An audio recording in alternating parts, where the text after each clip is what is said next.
இயேசுவில் பிரியமுள்ள சகோதர சகோதரிகளே, தூய பர்னபாவின் விழாவை கொண்டாடும் இந்த நல்ல நாளில் அவரிடமிருந்து என்ன பாடத்தை கற்றுக்கொள்ளலாம் என்று சிந்தித்து பார்க்க உங்களை அன்புடன் அழைக்கின்றேன். 1. இருப்பதை பிறரோடு பகிர்ந்து வாழ்தல். தூய பர்னபா தன்னிடம் இருப்பதை பிறரோடு பகிர்ந்து வாழும் தாராள உள்ளத்தினராய் வாழ்ந்தார் என்று சொன்னால் அது மிகையாகாது. அதனால்தான் அவர் தன்னுடைய உடைமைகளை விற்று அந்த பணத்தை திருத்தூதர்களின் காலடியில் கொண்டு போய் வைக்கிறார். ஒருமுறை கோடீஸ்வரன் ஒருவன் கப்பலில் பயணம் சென்றான். திடீரென புயலடிக்க ஆரம்பித்தது. கப்பல் மூழ்கிவிடும் நிலை ஏற்பட பயணிகள் எல்லாரும் இறைவனிடம் ஜெபிக்கத் தொடங்கினார்கள்.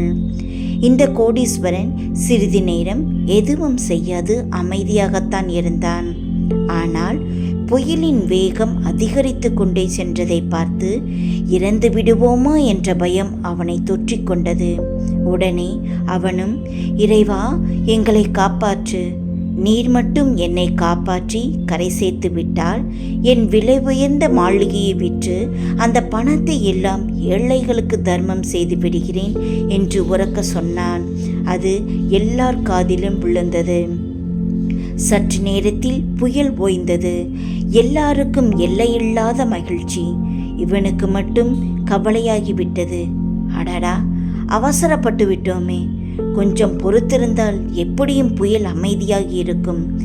வீணாக எல்லார் காதிலும் விழும்படியாக நேத்து செய்து விட்டோமே என்று கண் கலங்கினான்.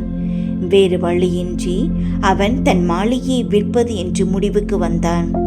1 கோடி ரூபாய் பெருமானம் உள்ள அந்த மாளிகையை விற்க அவன் வித்தியாசமானதொரு விளம்பரம் செய்தான். அந்த மாளிகையில் ஒரு பூனையை கட்டி வைத்தான். அந்த பூனையின் விலை 1 கோடி ரூபாய். அந்த மாளிகையின் விலை 1 ரூபாய்.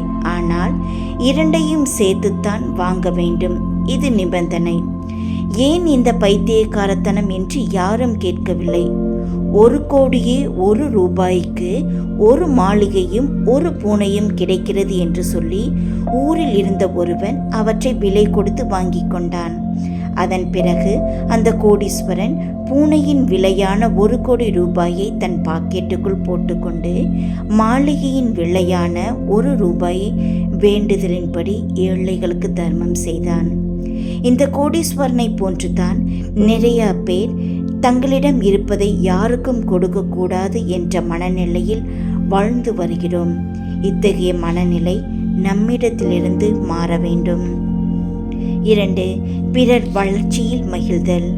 பிறருடைய வளர்ச்சியை கண்டு பொறாமைப்படாமல் அவர்களை குறித்து தவறாக பேசாமல் மகிழ்ந்திருக்க வேண்டும்.